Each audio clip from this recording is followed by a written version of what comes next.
Еженедельно главой государства Асланом Бжане при участии руководителей администрации президента, премьер-министра Александра Анквапи, вице-премьеров правительства проводятся отчетные совещания. Один из основных вопросов на очередной встрече – ремонт ВЛ Ачгвара. Поручение было по объемам перетока и по графику работ по Ачгваре, что имеем на сегодняшний день.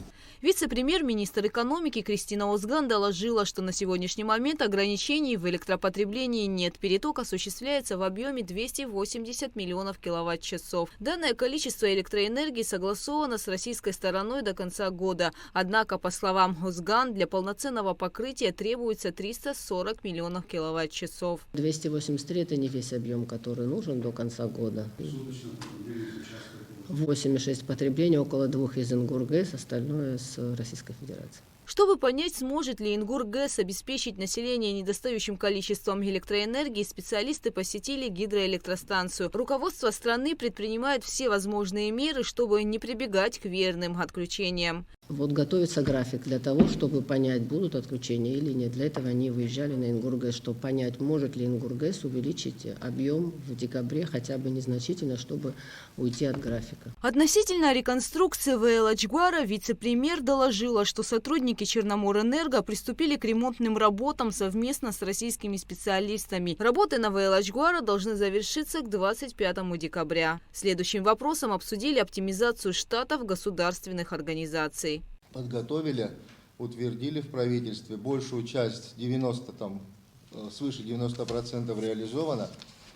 Пока не реализован и еще не принят поэтапный план оптимизации. Но, Аслан Георгиевич, я об этом и в прошлый раз тоже говорил, на 400 человек уже сократили финансирование из Российской Федерации.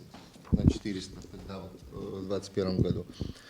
Сейчас наметилась тенденция еще идти по сокращению. Но мы, когда эти меры предпринимаем, особенно это в районах, это очень-очень болезненно, очень. Там формируется настроение, почему это так делается, ну и все остальное. Только в системе здравоохранения в течение 3 месяцев, в республиканского значения, системы не районного, 303 штатные единицы были сокращены. Это вызвало очень большое негодование, но что делать, это деньги, как говорится, мы их не получаем из Российской Федерации, соответственно. И вторая часть, это же элемент софинансирования, там и абхазские деньги туда тратятся, тоже так же необоснованно. Это аналогично то, что происходит с российскими пенсиями. Делба подчеркнул, что есть случаи, когда один человек занимает несколько штатных единиц. Бывает, что даже 9 и 10. Но дело в том, что, к примеру, лицо занимает, условно скажем, как предусмотрено, 1,5 штатные единицы и еще 5-6 штатных единиц с другими фамилиями, которые вообще отношения не имеют ни к системе образования, здравоохранения, ну, есть такие.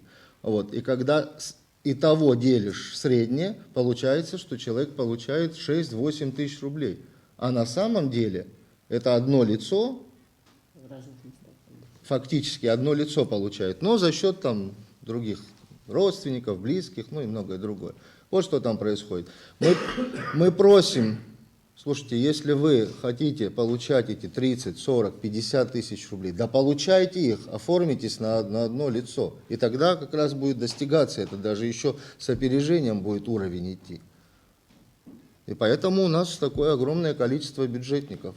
Мы в одно время посчитали, сейчас, правда, показатель совсем иной, меньше стал. У нас трудоспособного населения становится меньше, чем штатного расписания в стране бюджетного. Фактически же людей таких нет, просто растет и растет.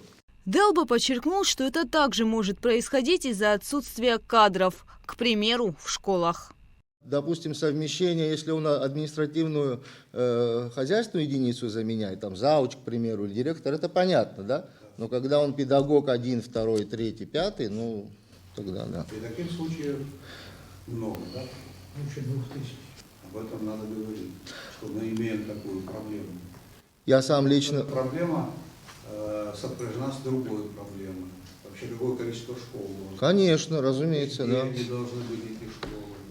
И что у нас вообще в приоритете? Количество школ и количество педагогов или образование, качество образования?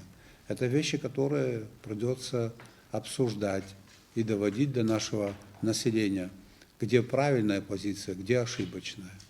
Главам районных администраций даны предписания об устранении нарушений в данной сфере. Гугуца Вардания, Тимур Гугохия, Абхазское телевидение.